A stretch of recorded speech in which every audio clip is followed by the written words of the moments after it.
Okay, it is my pleasure to introduce Ann Eveleth, an activist, writer, a journalist from Detroit originally, now based in Washington, D.C., has engaged in struggles for socialism, feminism, and solidarity actions on 3 continents.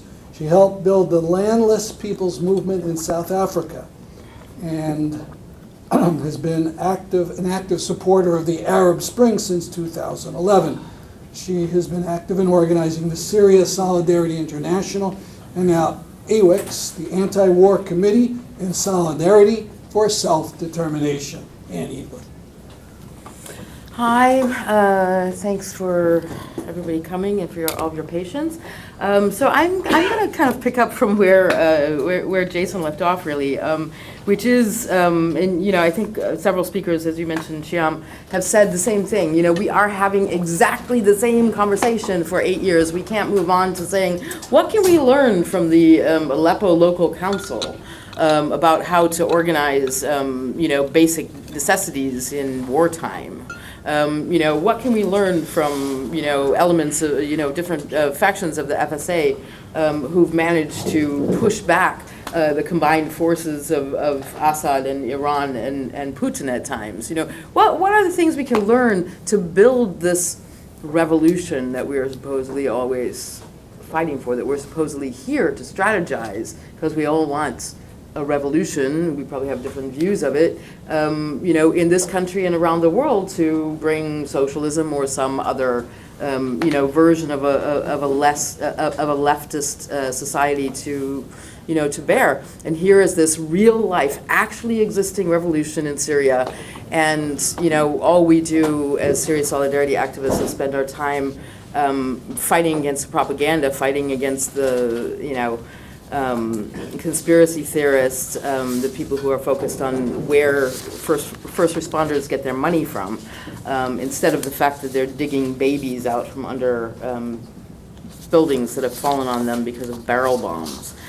And so, all of this leaves us, as activists who are trying to push this issue, in a place where our heads are really full of all of these examples of the Red-Brown Alliance. Somebody in the earlier session asked, well, can you give names of some other organizations? And my first thought was, oh my gosh, I know this guy who's compiling a list and it's already got like 150 individuals on it, And, and there are lists that already exist and lists that are being compiled and expanded. And, in all the places that we interact as people, trying to help support the Syrian revolution, we're always engaging in these things. So, we've read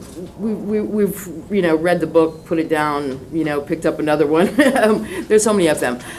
So I guess what I'm trying to say is, yes, this Red-Brown Alliance is very real and it's very prominent, and it occupies a lot of our energy as left activists trying to stand in solidarity with Syrians, because it really gets in the way of us moving on from this conversation.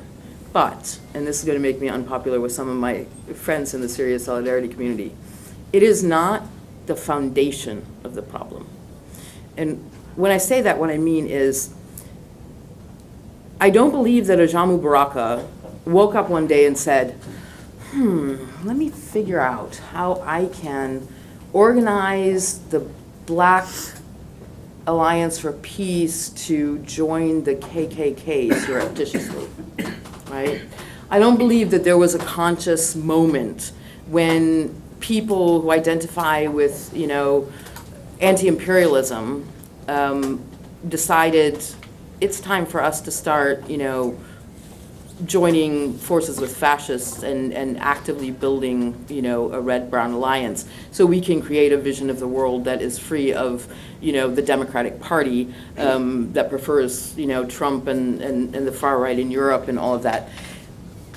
I say that to say these are very useful optics for us on the left, because it's where these people have ended up as a result of their very faulty logic and their lack of a sort of moral, basis.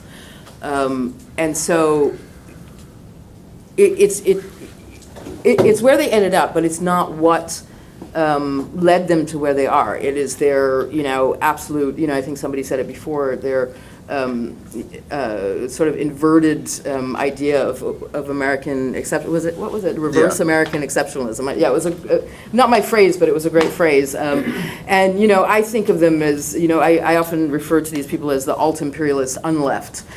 Because I don't want to give them ground to call themselves, anti-imperialists, and I also don't want to tarnish the notion of the left, because I still think that we have, like being on the left, that's where we actually we have had and can build the answers for, a better way forward for everyone. So I don't want them to, despoil that. And I was asking our Syrian speakers in the last panel, what was the impact on Syrians when they realized that the left was actually standing and cheering on the genocide, the quote unquote left. And this is my worry, is that as we allow this kind of alt-imperialist unleft to go on developing this very narrow notion of imperialism and anti-imperialism, is that they are able to actually tarnish the reputation of socialism. Like, who, after they've lived, and Robert spoke about it in the last session too, who after they've lived under nominally socialist government, and then have all the people who identify as socialists around the world standing and supporting that government carrying out a genocide against them, is going to say, hey, you know what we need? We need a socialist revolution. I mean, does it make sense? So anyway, I took longer to say that than I wanted to, but what I was trying to get to is all of that is what we're dealing with on the surface, but the real problem that it presents for us as the US left and as, the left outside of Syria that, is battling over this, is what it has done to us organizationally. What it's done to us, our ability to take the kind of stands that the left is supposed to be taking, right? So, it's destroyed, not only the anti-war left. I mean, on the anti-war left we have, Answer, UNAC. Okay, I take the point that somebody said, well, not everyone in UNAC, yes, not all men. UFPJ, U.S. Peace Council,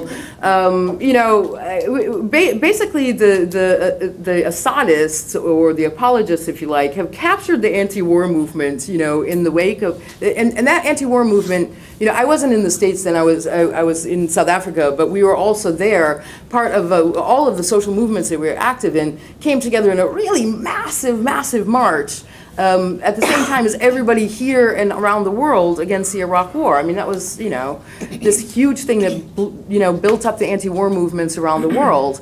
And then in this country, we were left with these structures that masses of people had helped to build, but then they were sort of taken over by little fringe groups like PSL and Workers' World, and turned into, they basically hijacked all the infrastructure that was left for that, right? And so through that, they've been able to, basically turn the discourse of our anti-war movements, in favor of not only Assad, but also in favor of Putin, Maduro, and even Kim in North Korea. I mean, okay, we can oppose, can't we, let me put it as a question, can we not oppose nuclear war without also supporting dictators? And so, so that organizational cost, I guess what I'm trying to do is say that, the red-brown is a cost rather than the causal factor.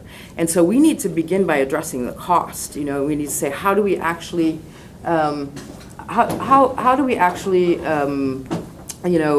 address the organizational poison that Assadism has sent? It's like a cancer that's grown throughout the left. And so it's not only the anti-war movement that is, practically dead and needs to be recreated from scratch as a result of this, but they're also moving into all of the other movements and the other spaces for movement building. So we see them now in the quote-unquote resistance against Trump, right? We go out to rallies that say no ban, no wall, right?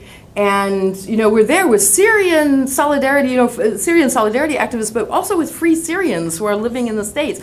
Syrian refugees are there, right? And there are Answer people standing there with their, placards, and they may not have brought, the flags with the picture of, the great leader Assad, to that rally. But yesterday they were at a rally with that flag, right? And so they're infecting the struggles around immigration. We have panel here at the Left Forum going on with Ajamo Baraka called the Black Alliance for Peace. It's trying to infect the anti-racist movement, right? We also have, and this is something I want to talk about in the next segment, which is really around what our organizational way forward is Cindy Sheehan. Is a big Assadist from the anti-war movement who gained a lot of credo in the Iraq War.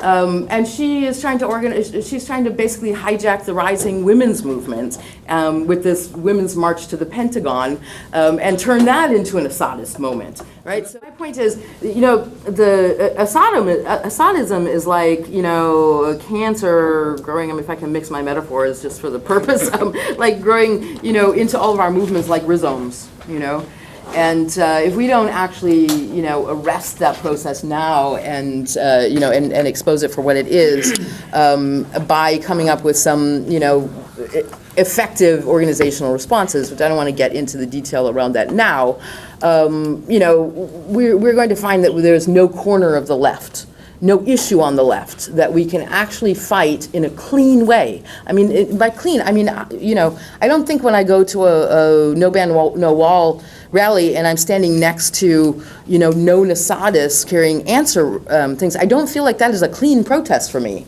Like I'm in a torn space. The same is very true of Palestine. Let's just bring that up for a second, right? So right now with the attacks on Gaza, which are horrific, right? The Assadists are trying to have a field day of it. And when we talk about Assadists as well, like, in the Syria Solidarity sector, like there are hard Assadists and then there are what we call soft Assadists, and these are the people that are like, oh yes, Assad is a bad guy, but everybody's bad, they're all bad, and we got to put the revolution on trial just as much as putting the regime on trial. So they're middle of the roaders as well, and some of those people are out there tweeting about oh, Syria Solidarity people have nothing to say about Gaza. Well, nothing is further from the truth. I actually don't know a single person who is activated and mobilized in support of the Syrian revolution who is not actively screaming and shouting about what Israel is doing to Gaza. I can't say the same. In fact, I can say the exact opposite about much of the so-called Palestinian solidarity left. And I won't say that that's really true about Palestine and Palestinians in particular, right? I'm not Palestinian. I do know some Palestinians, and my understanding from them, from everything I can learn, is that there is a little bit of a class divide amongst Palestinians around pro versus anti-Assad. But the vast majority of Palestinians, support the revolution. It's the Palestinian solidarity community in the West that have taken the side of Assad, which is kind of interesting. And so when we had these rallies, the corrupted anti-war movements weren't really able to turn people out, right? We didn't have mass rallies this time in support of Gaza. And we've had mass rallies in this country before in support of Gaza in 2014. So where was everybody now? Well, demobilized, demoralized. And the same thing if we look at the Middle East itself, in the region, for the last 70 years, let's say for 63 years up until the beginning of the Syrian Revolution, whenever Israel attacked Palestine, most of the Middle East was enraged and in the streets, right? And even there, people have been demobilized by the Assad regime's genocide against the Syrian people in response to a revolution, So anyway, I'm just trying to really emphasize, what has this cost us, right?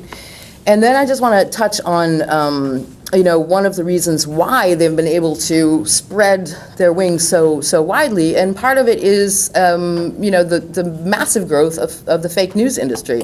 And I want to suggest that we call the fake news media FMN, so we can contrast it in debates when we post something from the New York Times and they say, oh, MSM, mainstream media.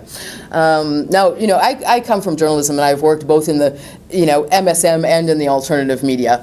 And I definitely have my, both learned and experienced critiques of the way that, capitalist media operates. And we can have another session on that some other day. But like Jason said, it's not enough to just say, well, it appeared in the New York Times, therefore it must be wrong. It appeared in Counterpunch, therefore we can believe it. Hook, line, and sinker. We actually need to, be able to have deeper discussions about these things. But the fake news media, or FMN, played a really prominent role in the Putin regime's efforts to influence the 2016 elections. And I don't want to get into that. I know there are people on both sides of that of the primary debate in this room, and I don't really want to reopen that. But I do want to say that they were instrumental in leading to a position after the close of that primary, of the Democratic primary in 2016, that said, okay, so it's now either Clinton, the neoliberal, or Trump. And well, he's non-interventionist, right? And so that a lot of that discourse started to come there, and that started to corrupt even the liberal left that were supporters of Bernie and other things. And this has really allowed this thing to,